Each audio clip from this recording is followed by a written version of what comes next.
Jackie, thank you for being here. Thank you so much for having me. It's great to be here. So, what made you decide to start your own boutique literary agency? I had been working as a literary agent for the last few years when the pandemic hit. And like a lot of industries, the book publishing industry prior to the pandemic was geographically isolated for the most part in New York.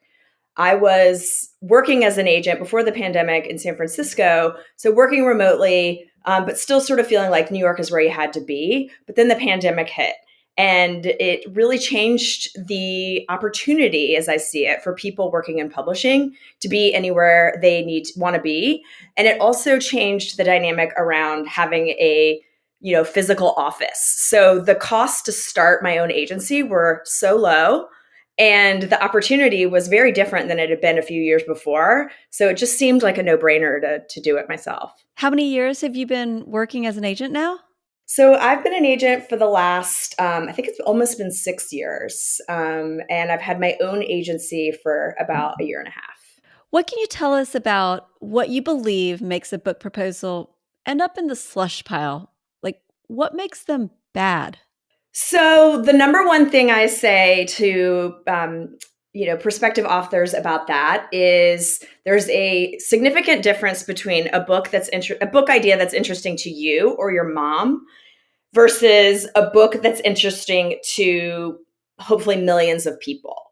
So there are lots of really moving and interesting ideas that are interesting to you or a small group of people, but it's really hard to find that book idea that will resonate with hopefully millions of readers, and it's something that's hasn't already been said, which is becoming harder and harder to achieve, especially with AI creating new books and new content. It's like saying something new is really challenging now. How would you steer someone in the right direction? I give them a few tips. I tell people that they need to have what I call the H-Mart Factor. So there was a really popular book called Crying in H-Mart, which I did not sell or represent. Unfortunately, would have loved to. But she wrote about, the author, Michelle Zauner, she wrote about one of the most common topics, which is someone getting cancer and dying. It's like one of the most common things that people write about because it's such a hard experience. And so it's really important to you, the person going through it. But to write about it in a different way is really difficult. And so she wrote about that experience of her mom getting sick and ultimately dying of cancer by talking about Korean food. And that's why it's called Crying in H-Mart, because H-Mart is like the Korean food market that she was in when she started bawling, crying for the first time. Okay, so what questions could someone potentially ask themselves if they wanted to find that big idea, if they wanted to prompt and do some journaling to tease it out? The first thing to ask yourself is if you could shout out from the rooftops one statement or question about your topic and one thing you wanted everyone to know, what would it be? And you only had one thing you could say, one statement. That's a good place to start. Then I encourage them to drill down and look at best-selling books in this category, look at articles that are trending online in this category, and ask yourself, like, what is like everyone saying about this topic that I disagree with? Or what's not being said about this topic? And so another good example of that is another client of mine. She has a book coming out next year with Flatiron, and her book is called Undimmed, and it's an invitation for people to take a look at what she calls dimmers in your life. So for her, it was alcohol. It could be social media. It could be cigarettes. It could be TV. And she offers these series of awarenesses, she calls them, to examine those behaviors rather than she was very opposed to the idea of naming herself as an addict because she wasn't yet to that place. And I didn't see anybody talking about a way to approach what might become an addiction or what is an unhealthy habit in that way.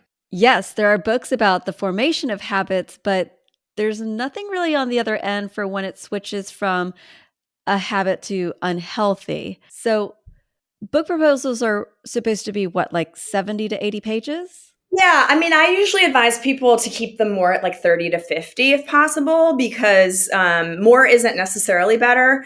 It's really my job as an agent is to help the author create 30 to 50 pages, if that's what it takes, to really sell themselves and their idea and the possibility, but to like literally have the editor, nodding their head at every single page. So with 80 pages, there's a lot of pages where you could not have a nodding of a head, or even worse, have someone get bored and put it down.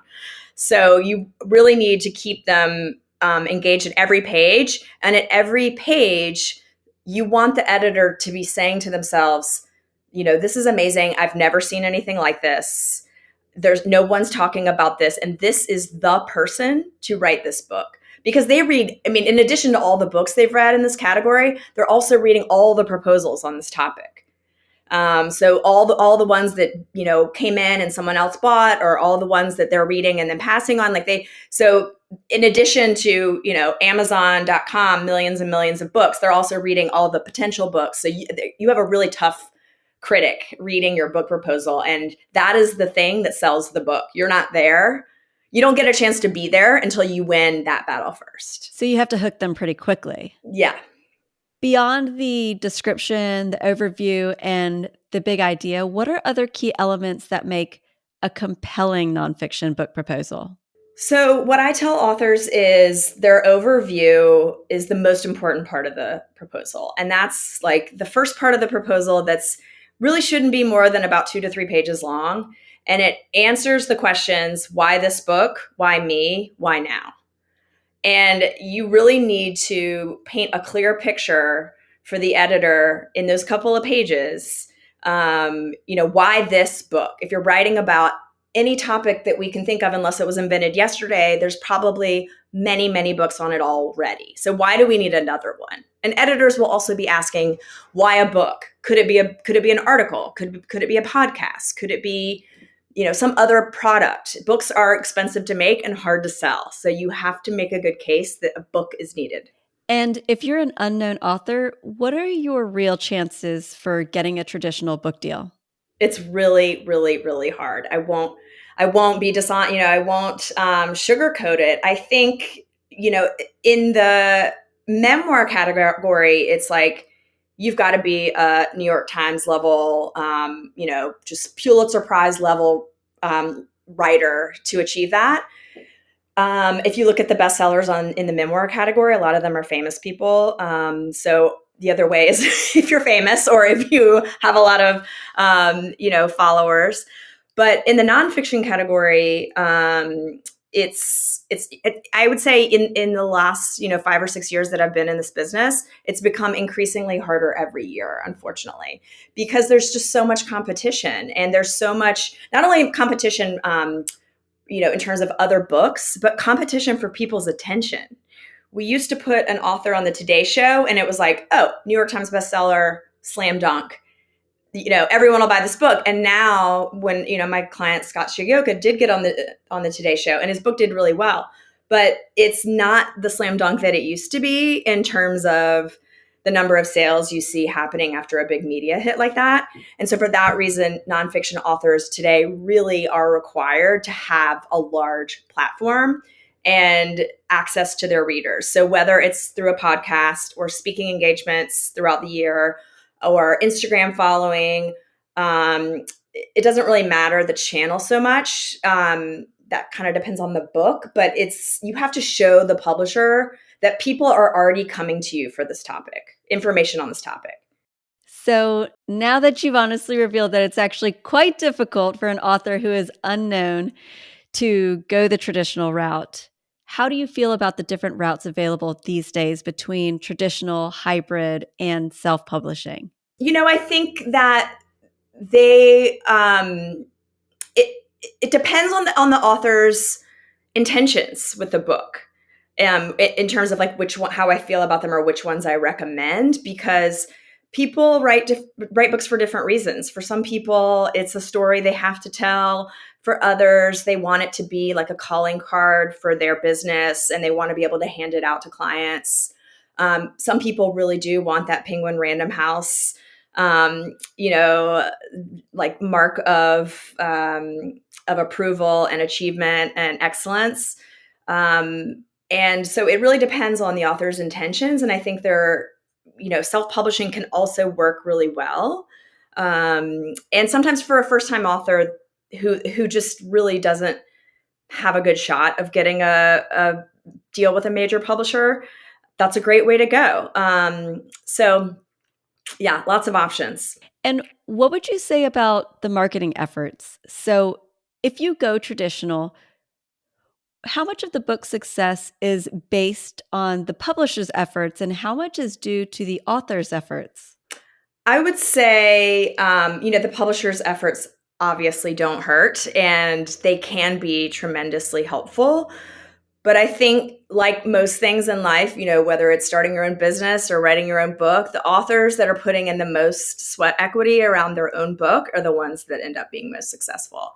And because that also usually aligns with the author also being somebody that's worked hard to develop their platform and reach their readers. And ideally, you want an author who is sort of 10 years into the journey of talking about this topic.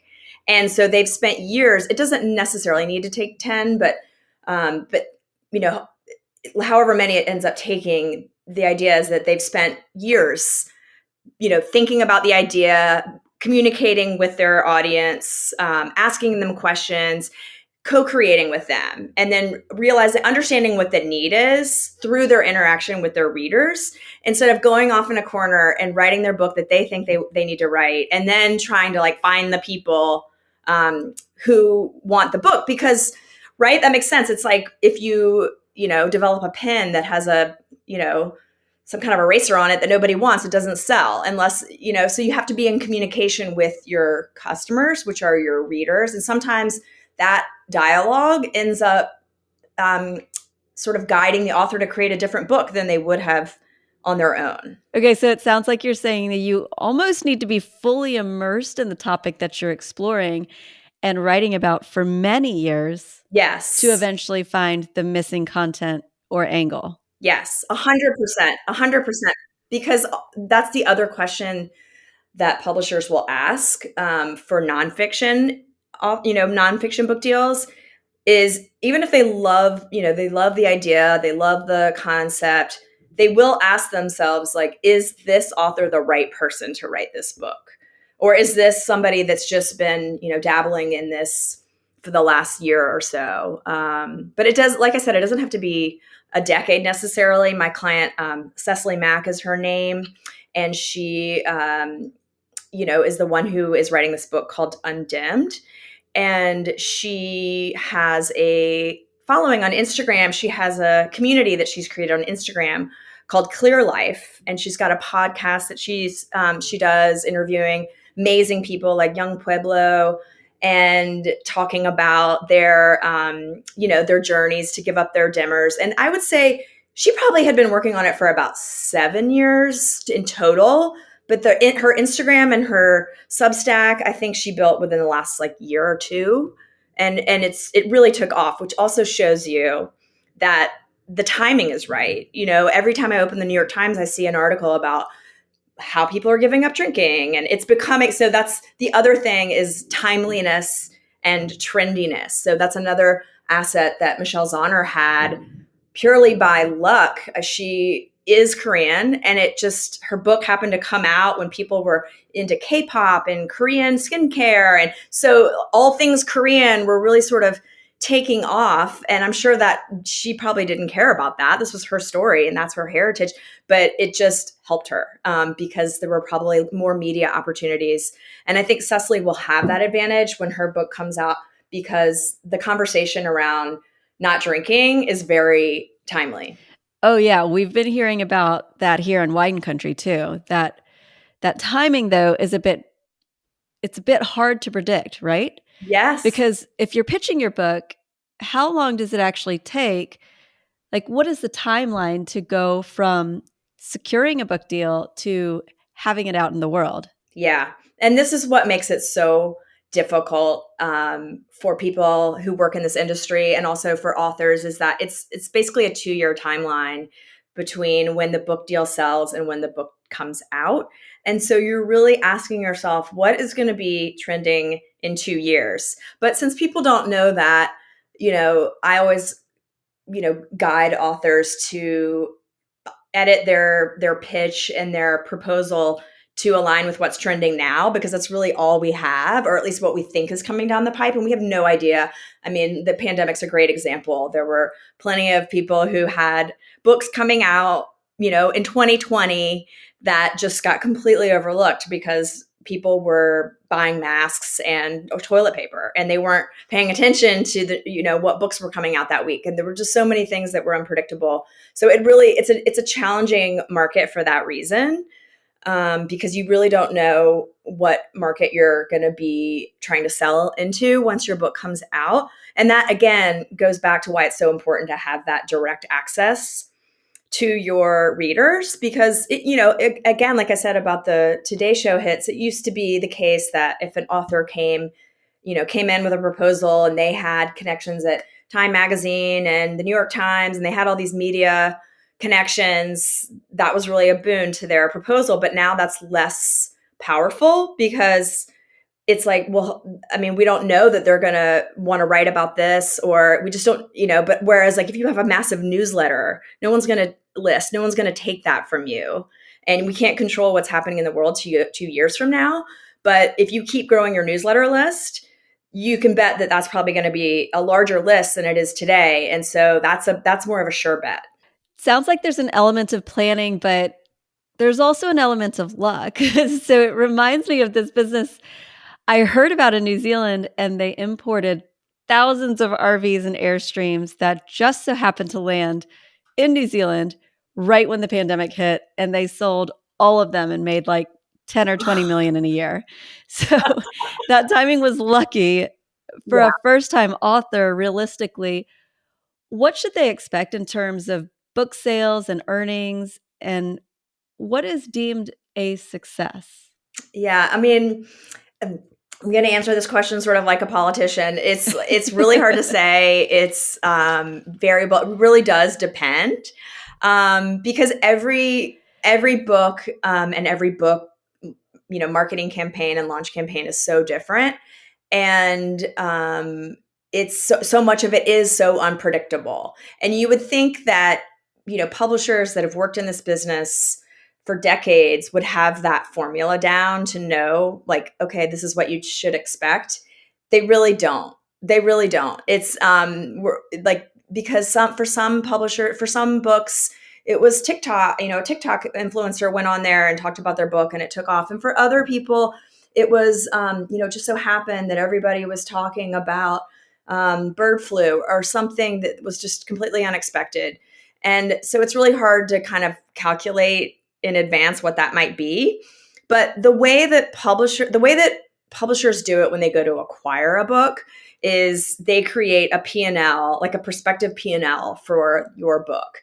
And they look at what other books have done that are going to be sitting on a similar shelf as this book, with authors from a similar background as you. So they're not going to compare your book to Oprah Winfrey's book, but they are going to compare your book to other people who are alongside you professionally, and then sort of look at how those books did and estimate how many copies they think they might sell, what their expenses are going to be. And that's how they come up with the advance that they offer. And it could range, from anywhere. It could be for a self-published book, it's going to be in the red. You're going to be paying somebody to create your book and cover the expenses. But on the flip side, you're going to have all the control over what your cover looks like, who you hire as an editor. It's just totally under your control because you're bearing all the costs.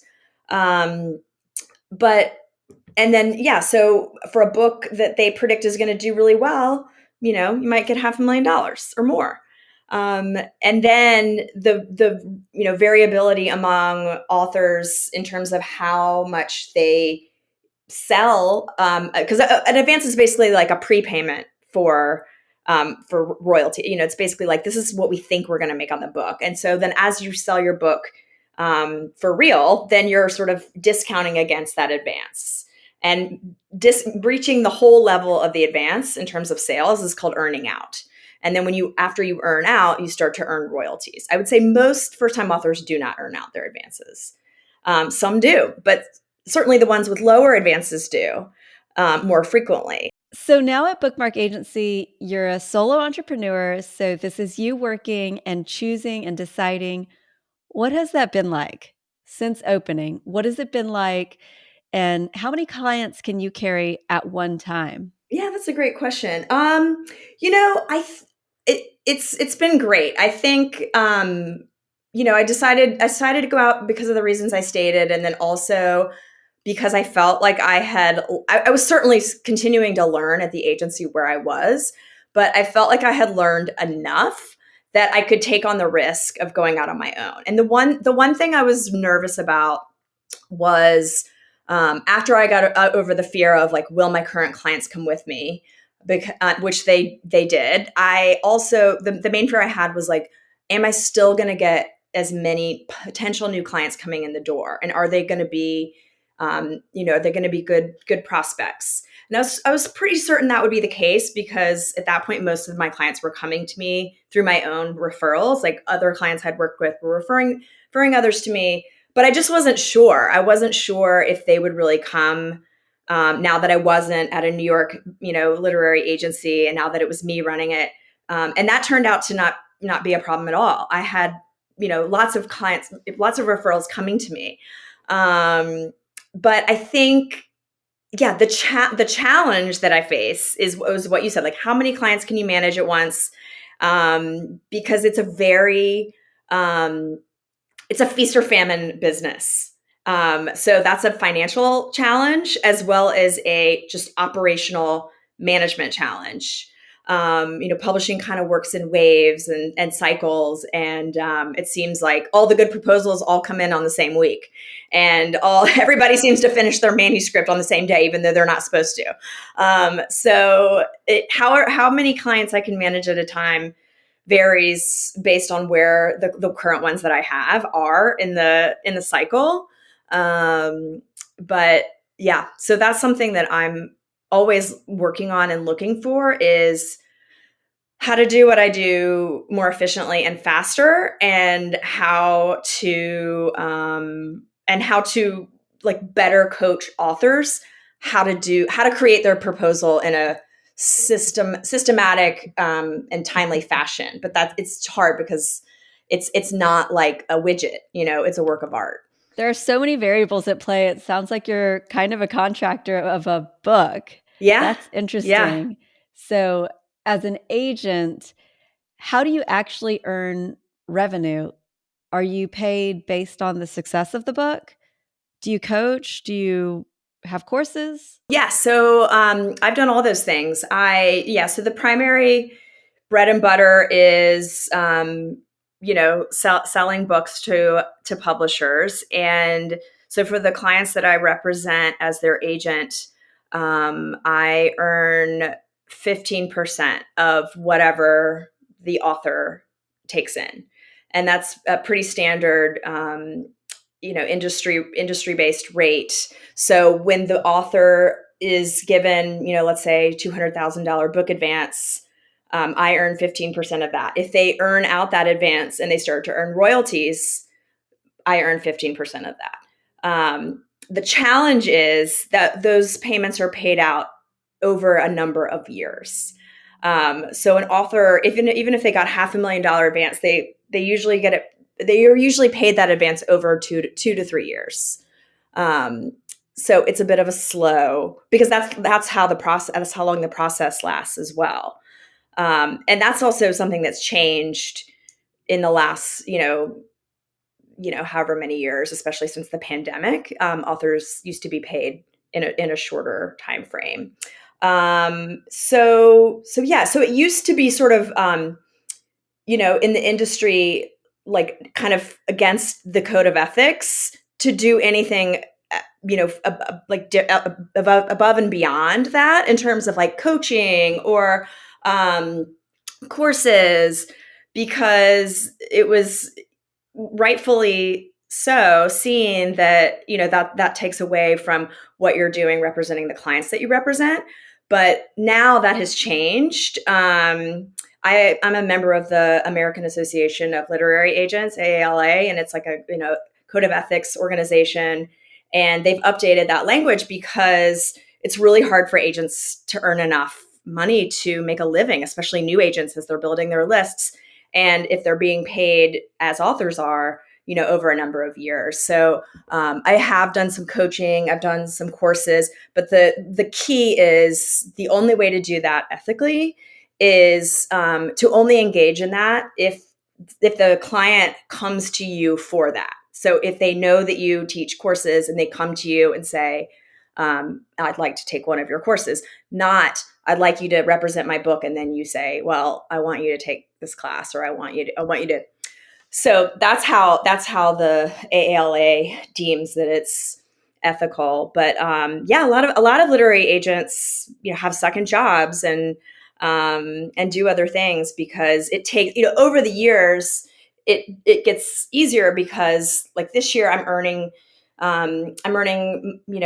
money. I'm earning commission from books that I sold last year and the year before and the year before that. So it's like as you go, you have your stockpile of guaranteed revenue that you booked the year before and the year before that and the year before that. So it gets easier with time. But for the first couple of years, it's you're only earning 15% of whatever little small pool of clients you have. And of that, a quarter of their payment that's that's going to hit that year. So you're like a songwriter and you have royalties based on the performance.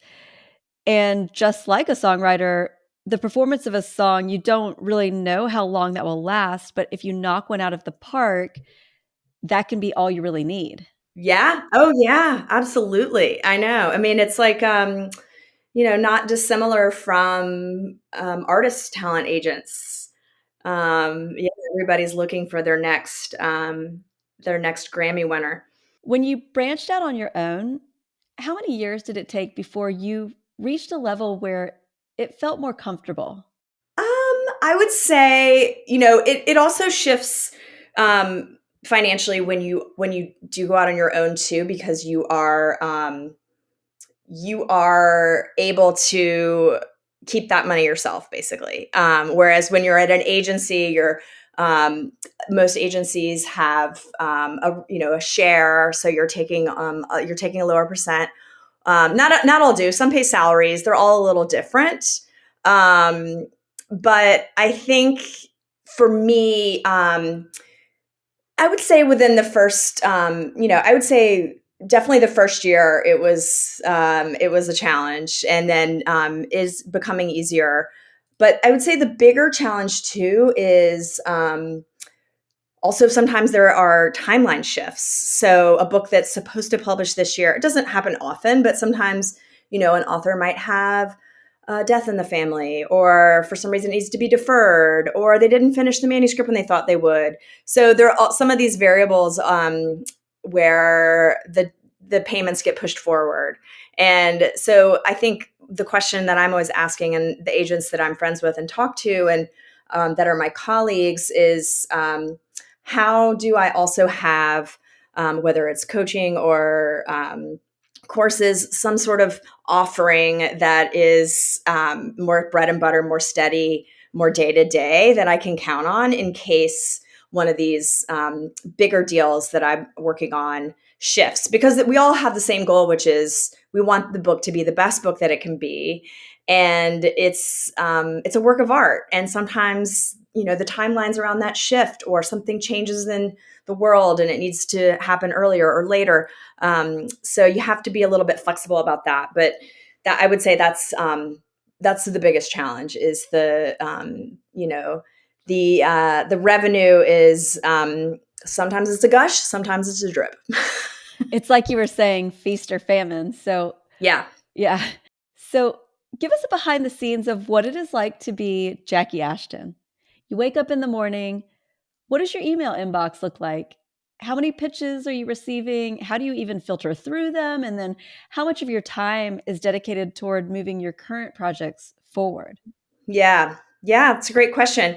I try to block off the first couple hours of the day. Of course, I'll look at my email first thing, and tend to any fire drills that need to be dealt with. But I really try to block out the first part of my day for any editing or manuscript reading or proposal editing that I might do for either current clients or current prospective clients that I'm considering, because it's really easy to sort of get dragged around by the tail of the dog if I don't block that out in the morning and really do that sort of like Cal Newport deep work and really giving it my best editorial morning brain. And then I move to, I would say, the priorities in every day after that are always, what are the once I've attended to the current books that are in process or being published,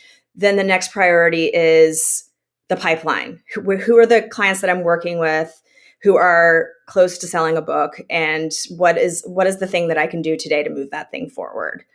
And then I would say the end of the day is more like reading referrals, emails. My email inbox does tend to look overwhelming, and but I think I always prioritize personal referrals, meaning like referrals that come from other people in the book publishing industry or referrals that come from current clients or from friends of current clients. I always try to prioritize those.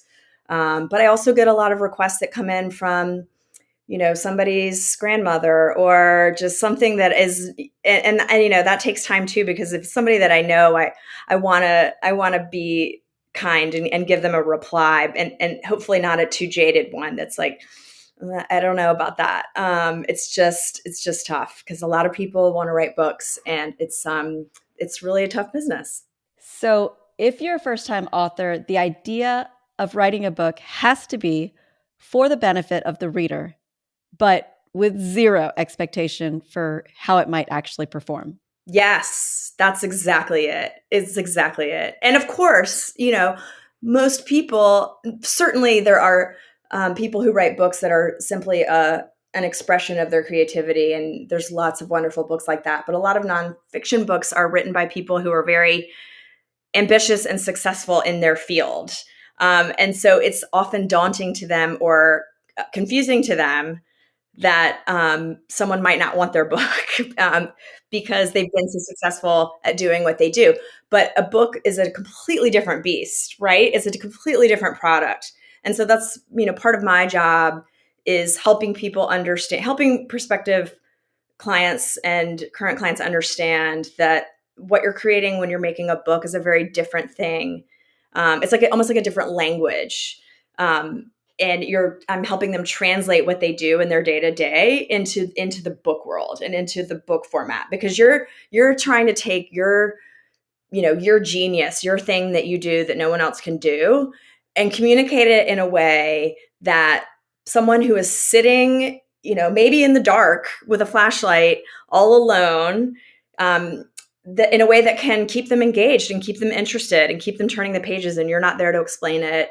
And you're not there to say, oh, but keep reading because chapter 3 is where it really gets good. And think about how many times you grab a book and you read 4 pages and you put it down. So you're trying to avoid that. So, what do you not have access to as a boutique literary agent that you did when you were at the bigger agency? And then how do you access those resources when you need them?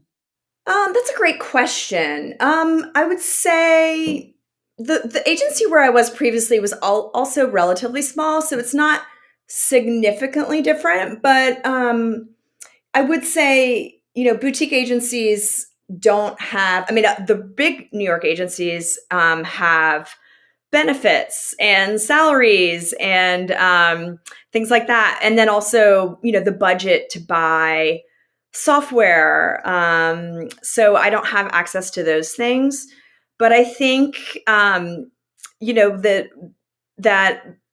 like I said before, that the relationships that I've been able to build with people just virtually, and over Zoom and also face to face when I've gone to New York to meet with publishers, those are the people that I really lean into and lean on. And I think the publishing industry is still a pretty opaque industry, but there's more information coming out, there's more access, there's more, there's newsletters and people covering stories about book publishing. So I just try as much as I can to stay connected to the people that I know well who are really plugged in, and also to read everything I can about what's happening, and also just to stay curious and ask a lot of questions. And sometimes there aren't answers. I asked the question that you asked me about, like how many copies does a book like XYZ sell, or what made XYZ book so successful? And sometimes it's like, I don't know why. How did a musician that nobody had ever heard of now have 6 Grammys and be performing at the Super Bowl this weekend? It's like, sometimes something just takes off and you can't really put your finger on quite exactly what it is. So we're all trying to like catch the moon in book publishing. But I think that, no matter whether your book is a New York Times bestseller and you sell millions of copies, or, you self-publish it and it sells 500 copies, I think that if the words that you put on the page are meaningful to you and you reach somebody else and change their life in some positive way, then it's worthwhile. What do you think the landscape is going to look like in the next 5 to 10 years, given the rise of AI? Yeah, I mean, I think it's such a huge challenge. I think that the world will always need good art. And I think that, AI is going to present a lot of challenges um, copyright issues, and just the way that audiobooks are recorded. That's a big place where we're seeing, AI infiltrate. But I think, like just like music, I don't think the need for humanity in literature is going to change. And I think, selling books is going to be increasingly difficult, I think. But I think book publishing is ripe for disruption. So it's not necessarily a bad thing. And I think that human authors the need for them is not going away. Do you think there's ever the potential for, say, the middle 80%? So you have the top 10% of authors who are bestsellers because they're famous or they just have a plug-in in some way. And then you have first-time authors who are at the bottom. Like, is there any real room and potential for a middle section in there? I hope so. I really do. I think it's really a big challenge right now. And I think that as much as, we as people in the industry want to see people have an opportunity to put their book into the world if they're an unknown, I think the cards are really stacked against them. But I also think that disruption is a big part of our culture in this country, and I think I would not be surprised to see some surprising or unexpected disruption happen. And I think the industry is really ripe for it, and I think the people that work in the industry are also um, interested in that, and trying to figure out a way to give people an opportunity to write their story and tell their story, no matter who they are. And self-publishing is a great option. I mean, it doesn't work for everyone because it requires a lot of hustle and a lot of effort. But if you have something important to say and you want to put it out there, I think the opportunity is there. But you may not get a $500,000 book deal from Simon and Schuster or one of the big publishers. But it's so. The other thing is, um, you know, that the first book, the success of your first book is important to publishers. Like how in terms of like book 2 or book 3, um, but it also might take a few tries. So it's not a bad idea to self-publish a few books and sort of get your feet wet, and start to figure out what you really want to talk about, what you want to say, or do it in articles or do it on your podcast before you really try to put pen to paper in a way that you want to see published by a major publisher and distributed in a big way. It's like, you have to kind of realize that it takes skill, and you're not going to hit a home run the first time you pick up a baseball bat. Many thought leaders have important things to say, but to be able to write it in a way that resonates with a wide audience, that's a hard thing to accomplish. And so for that reason, authors also sometimes work with ghostwriters who just translate their words into literature because that's what they do. Is this something that you do?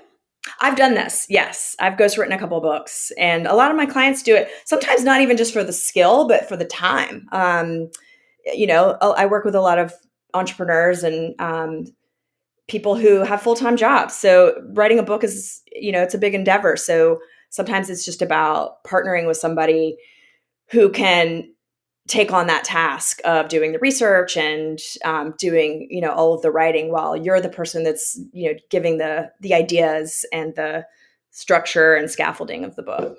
As the ghostwriter, do you get credits as the author? It depends. Depends on the book, depends on the author, but super common. Michelle Obama had her book ghostwritten. Barack Obama did not. I think he likes to tease her about that. But it's very common in nonfiction. And sometimes usually the sort of de facto acknowledgement is the author will thank the ghostwriter in the acknowledgments in the back section of the book.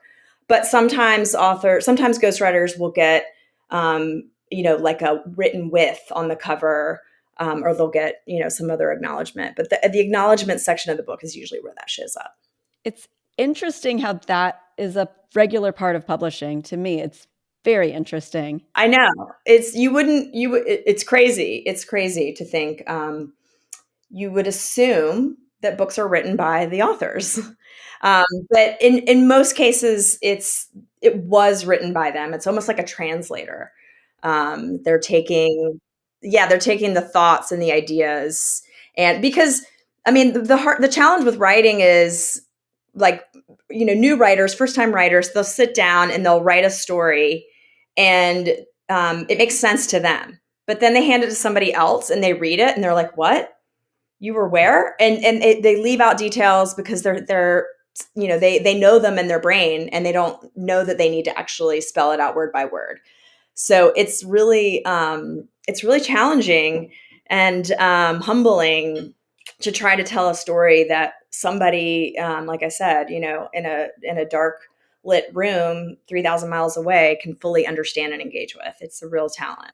So in the time that you've been running Bookmark, what have you learned about business that you think anybody else that's listening in could really benefit from knowing? And what advice would you give to anyone who is considering branching off from their traditional career and giving it a go? I would say, first of all, go for it. Obviously, obviously, I caution that with assuming that you have done all the required research and have some skill in order to facilitate that. But hire good people. Whether it's just your accountant or freelancers, build a good team around you. And I would also say, I think just always be looking at the bottom line, always be looking at, it's a business, right? And I think one of the things that is challenging sometimes is in this kind of business, you really become friends with people. You become friends with your clients. You really want to give them everything, or that's how I feel. A lot of agents have a reputation of just like closing the deal and then they disappear. And that's sort of what's necessary to keep your bottom line healthy. There's always sort of this tug of war between like the client level of client service that I want to give people versus what I actually have available to keep the business afloat. And so it's helpful to just ask the question, like, what is the one thing that needs to happen to close this deal, to move this book forward, but also to be focused on the business as well as the relationship, and also just have great relationships with your clients.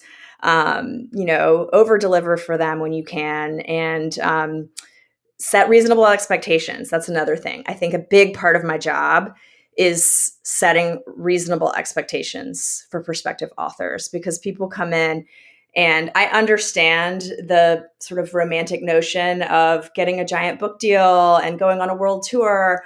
And I don't want to be Debbie Downer when I work with my clients, but I also really try to set very realistic expectations for authors around how much money they might get, how much time they might get from their editor, what their book might ultimately do in the world, without totally crushing their dreams. But I think, right, all good client management, I think, comes down to over deliver on expectations. Set an expectation and then over deliver on it if you can. But it's impossible to do that if the expectations are like completely disconnected from reality, which I think we see in a lot. We see a lot in this industry, and it's sort of you know. I don't want to dash people's dreams, because there are those stories of books that just are totally unexpected hits. But it's a business, right? It's a business, and the best books win and the best books sell, and there usually aren't very many of them. And so you try again. I think that transparency, as you were saying, and communicating through the expectations and keeping those expectations low is going to set somebody up for far greater success than if people imagine that they're going to write a bestseller straight off the bat, right? Yeah. Yeah. So, just as a final question, if you were to go back and have a conversation with yourself when you were in your early 20s, what life wisdom would you give yourself? Gosh, that's such a great question. I think that I would say trust yourself. I think I would say trust yourself.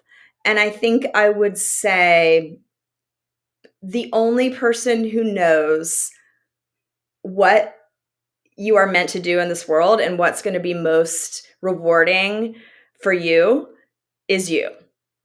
Right. And it's especially when you're younger. I think I spent so many years like looking around to ask, oh, should I do this? Like, is this what I should be doing? Or thinking about what people in my family did. Nobody in my family worked in book publishing or literature. I didn't even take English courses in college. It took me until I was in my 30s to figure out that the literary world was the place I was supposed to be. So I almost had to like go back to the kid that I was when I was 9 years old, and I would stay up till 2 a.m. reading because I couldn't put a book down. And now looking back, it's like, of course, this is what I do. I've always had my nose in a book, and I've always loved language and words and foreign languages, just quotes and turns of phrases, quotes from movies. Like when I look back on my life, it's like, this is clearly a love and a passion that I've always had, but there just wasn't, I just didn't put it together until I was in my 30s. I think you're right. A lot of our passions start emerging when we're teens. Yes, or even younger. Yeah. And Yeah. most of us just put them on the back burner for a bit because we have to become adults, chase career, make money. And some of us let go of that person, but you held on to her. So good for you. No, well, thanks. And I think sometimes as an agent too, I try to do that when I can, of like, this person has no followers. I don't know if I can get them a deal, but I'm going to try because I really see something here, and I believe in this writer and I believe in this author. And sometimes we get lucky. Sometimes those books end up making it. And I think most of the editors I know feel that way too, where we're all looking for that diamond in the rough, and they're there. It's just it is a bit of an uphill battle, but yeah, to just remember that that your art is meant to be put in the world, whether it's to a big audience or a small one.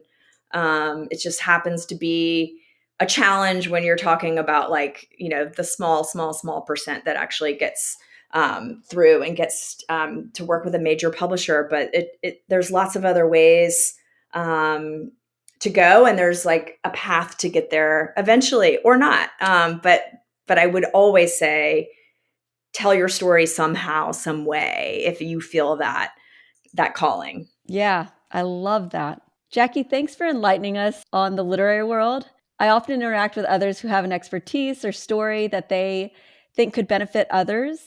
or maybe they just want to tell. And so I think that this episode will answer a lot of those unknowns for them and help point them in the right direction. So thanks for coming on. Absolutely. Thank you so much for having me. It's great to see you.